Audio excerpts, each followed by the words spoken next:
ऐसा कानून ला रहा है ना, वो पिछला जो 3 काला कानून था उससे भी ज्यादा खतरनाक है। मुख्य मांग हमारा है कि एमएसपी को कानूनी दर्जा दो।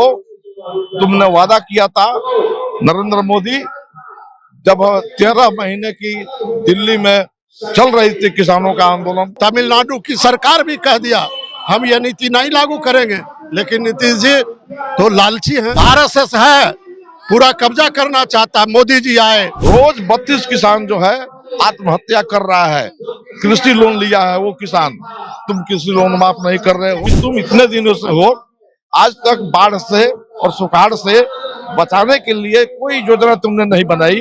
तुम पूरी तरह फेलियर हो। उद्योग लगाना नहीं चाह रहे हो, बंद उद्योगों को चालू करना नहीं चाह रहे हो, और सबसे खतरनाक तुम काम कर रहे हो कि इथेनॉल जो है वो बनाने की बात कर रहे हो। हमने नारा दिया है कि बदलो सरकार, बचाओ बिहार, और ये नारा गांव-गांव तक जाएंगे, एक-एक किसानों तक पहुंचाएंगे। नमस्कार, आप देख रहे हैं क्या कहती है पब्लिक। मैं हूं आपके साथ दीक्षा। देखिए अभी मौजूद है गर्दनी बाग धरना स्थल पर। तमाम जो किसान संयुक्त मोर्चा के लोग यहाँ के हैं, तमाम किसान ने बिहार के पूरे जिलों से किसान यहाँ पर आकर महाधरना कर रहे हैं। लगभग 2-3 दिनों से ये महाधरना चल रहा है। तमाम किसान हमारे साथ मौजूद है, तो हमसे जुड़ेंगे और जानने का प्रयास करेंगे कि क्या कुछ मांगे हैं और क्या कुछ कारण है जिनकी वजह से ये तपतपाती धूप में महाधरने पर बैठे हैं। क्या नाम हुआ आपका? मेरा नाम प्रभुराज नारायण राव, मैं बिहार राज्य किसान सभा का उपाध्यक्ष हूँ। महाधरने का कारण बताइए पहले। ये जो धरना चल रहा है, ये संयुक्त किसान मोर्चा की तरफ से हो रहा है।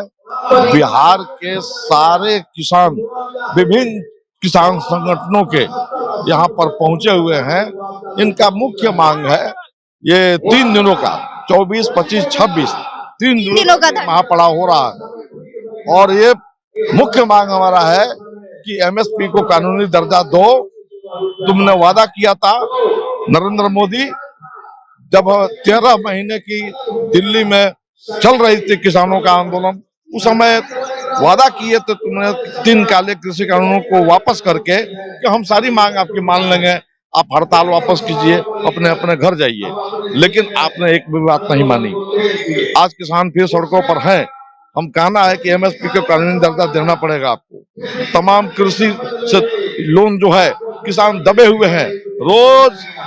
रोज 32 किसान जो है आत्महत्या कर रहा है। कृषि लोन लिया है वो किसान, तुम कृषि लोन माफ नहीं कर रहे हो। बदलते बिहार में अभी भी किसान आत्महत्या कर रहे हैं, ये तस्वीर देखने को मिल रही है। बिहार की स्थिति जो है वो थोड़ी भिन्न है। ज्यादातर आत्महत्याएं हो रही है महाराष्ट्र में, ज्यादातर आत्महत्या हो रही है मध्य प्रदेश में, और अब तो पंजाब में भी हत्याएं हो रही हैं। बिहार में भी हत्याएं हुई हैं, लेकिन बहुत कम हत्याएं हुई हैं। उस तरह की स्थिति बिहार की नहीं है। तो हम लोगों ने ये मांग किया कि कृषि जो खेती जो है वो घाटे की हो गई है। इसलिए आप तमाम किसानों को जो सुविधाएं मिलनी चाहिए, खाद पर, बीज पर, सब में तुम कटौती कर रहे हो, अनुदान में कटौती कर रहे हो। किसानों को दो। बिहार जो है यहाँ गजब की प्राकृतिक हिसाब है। पूरा उत्तर बिहार एक तरफ बाढ़ के चपेट में रहता है, तो दक्षिण बिहार जो है वो सुखाड़ की चपेट में रहता है, और दोनों तरफ प्रलय की स्थिति रहती है। तुम कहते हो कि आपदा प्रबंधन हमारा है सो पूरा मजबूती के साथ काम करेगा, और कहीं नजर नहीं आता है। पूरा किसानों का धान का फसल जो है, उसका घर जो है सब दह जाता है। वो अपना घर द्वार छोड़कर बांध बनाकर सहारा लेते हैं। तो हमारा कहना है कि तुम इतने दिनों से हो, आज तक बाढ़ से और सुखाड़ से बचाने के लिए कोई योजना तुमने नहीं बनाई। तुम पूरी तरह फेलियर हो। नीतीश कुमार 20 साल से तुम्हारे साथ चल रही है बिहार में शासन, अब नहीं चलेगी। हमने नारा दिया है कि बदलो सरकार, बचाओ बिहार, और ये नारा गांव-गांव तक जाएंगे, एक-एक किसानों तक पहुंचाएंगे। और 2025 में विधानसभा जो चुनाव होने वाला है, नीतीश कुमार और भाजपा गठबंधन को हराएंगे। एक मुद्दा है कि टेक्नोलॉजी काफी ज्यादा डेवलप हो गई है, अभी आगे बढ़ रहा है, विकास कर रहा है, लेकिन उसके बाद बाढ़ पे कोई प्रबंधन नहीं किया। बाढ़ की प्रबंधन नहीं। दूसरी बात कि हमारा बिहार जो है वो कृषि आधारित राज्य है, तो कृषि आधारित राज्य है। तुमने 29 चीनी मिलें हमारे बिहार में थे, आज मात्र 10 चीनी मिल चल रहे हैं। आज 19 चीनी मिलें बंद हैं। उन चीनी मिलों को चालू क्यों नहीं कर रहे हो? उन चीनी मिलों को चालू तुम कर दोगे तो लाखों नौजवानों को रोजगार मिलेगा। दूसरी बात कि किसानों को खेती गन्ना का करने का मौका मिलेगा, और गन्ना का खेती नकदी फसल है, तुरंत कैश क्रॉप है, वो मिल जाता है पैसा, तो उसको लाभ मिलता। तुम बिहार में उद्योग लगाना नहीं चाह रहे हो, बंद उद्योगों को चालू करना नहीं चाह रहे हो, और सबसे खतरनाक तुम काम कर रहे हो कि इथेनॉल जो है वो बनाने की बात कर रहे हो। तो जहां जहां चीनी मिलें चल रही हैं, हर जगह इथेनॉल बन रहा है। अगर तुम 19 चीनी मिलें हमारी बंद हैं चालू कर दोगे तो बड़े पैमाने पे इथेनॉल जो है अपने बिहार में बनेगा, लेकिन नहीं कर रहे हो।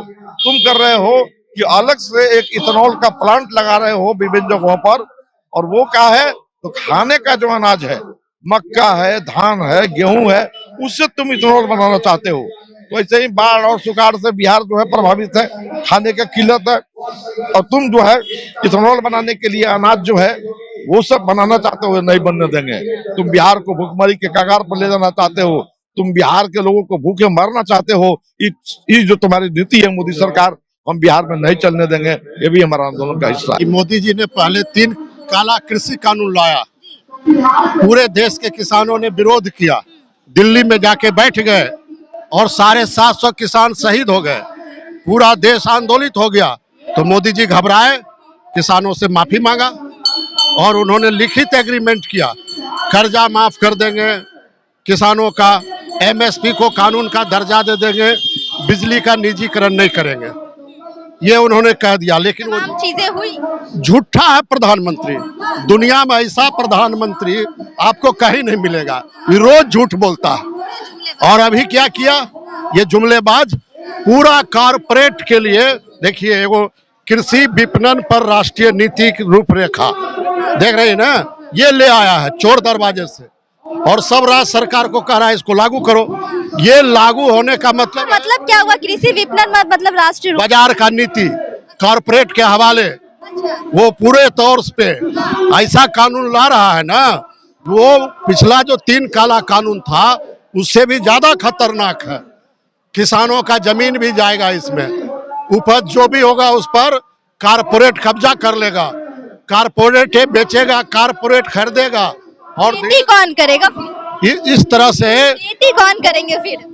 वो पूरा खेतों कहेगा हम ही करेंगे, समझे ना, और कॉन्ट्रैक्ट पर खेती होगा, मशीन से खेती होगा, और धीरे धीरे किसान खेती से बेदखल हो जाएंगे, और अंत में किसान के हाथ में कटोरा रहेगा। बहुत बड़ी जनसंख्या निर्भर है खेती। हम लोग आज कह रहे हैं नीतीश जी से, आप अपना विधानसभा में पारित कीजिए, जब हम ये नीति नहीं यहाँ बिहार में लागू करें। बात ही नहीं हो रही, अभी तो सत्र भी चल रहा है, बजट सत्र, उसमें तो किसानों को लेकर कोई बात नहीं। इसलिए ना हम लोग यहाँ जुटे हुए हैं, और नहीं करेंगे खिलाफ में प्रस्ताव पारित, जो हम बिहार में नहीं लागू करेंगे, इस बार इनका हालत खराब हो जाएगा, किसान लोग बुरी तरह से इनको हराएंगे। मुख्यमंत्री की तो गद्दी जाएगी ही, आज जदयू अब भाजपा कहीं नजर भी नहीं आएगा, ये आप जान लीजिए। केरल की सरकार कह दिया ये नीति हम नहीं लागू करेंगे, पंजाब ने भी कह दिया ये नीति हम नहीं लागू करेंगे, तमिलनाडु की सरकार भी कह दिया हम ये नीति नहीं लागू करेंगे। लेकिन नीतीश जी तो लालची हैं, लालची, कुर्सी के लालची, बस कुर्सी का लालच है। ये 20 साल हो गया, अब तो क्या बोलेंगे, कहाँ जाएंगे वो भी उनको पता नहीं रहता। बहुत बड़ा किसान इतनी बड़ी संख्या में सड़क पर है, और वो कहते हैं कि 2005 के बाद हमने इतना कुछ किया। आप लालू यादव को कहते हैं आपने रहे हैं, अभी क्या कर रहे हैं सोन बोलिए। एगो झूठा प्रधानमंत्री भागलपुर आए तो लोगों को लगा जो कुछ बिहार के लिए करेगा, तो भी तो कुछ नहीं किया। मोदी जी बिहार दौरा भी कर लिए 2-3 बार। चुनाव में ना आरएसएस है, पूरा कब्जा करना चाहता। मोदी जी आए, कृषि मंत्री आया, और अभी 1 सप्ताह आरएसएस का जो नेता है ना सरसंघचालक, वो भी यहाँ पे आए। तो ये सब लोग अब चुनाव के नजरिए से सब चीज कर रहा है, लेकिन किसान त्राहिमाम कर रहे हैं। ये क्यों पलायन हो रहा है? नीतीश जी जवाब दें। 20 साल हो गया और हर बिहार के गांव-गांव से खेती से जुड़ा हुआ जो किसान है, गरीब किसान है, खेत मजदूर है, वो कन्याकुमारी जाता है, वो महाराष्ट्र जाता है, वो पंजाब जाता है, हरियाणा जाता है, चंडीगढ़ जाता है, बिहार में नहीं मिलेगा। हम आप लोग सब धरने में आए हैं, सभी लोग धरने में। क्या क्या समस्या है? वो वही है जो कर रहे हैं, और वही समस्या है। जिस मेहनत लगाकर जो लगन लगा के खेती करते हैं उसके मुकाबले मिलता है सब? कहाँ मिलता है, नहीं मिलता है, कुछ नहीं मिलता है, और घर से लगता है। अपने घर से लगता है? हाँ, घर परिवार मतलब बढ़िया से कुछ भी नहीं चलता? नहीं चलता है। क्या मांग क्या कर रहे हैं सरकार से? मांग वही सरकार से है, जो हम लोग का हक है वही चाहिए बस।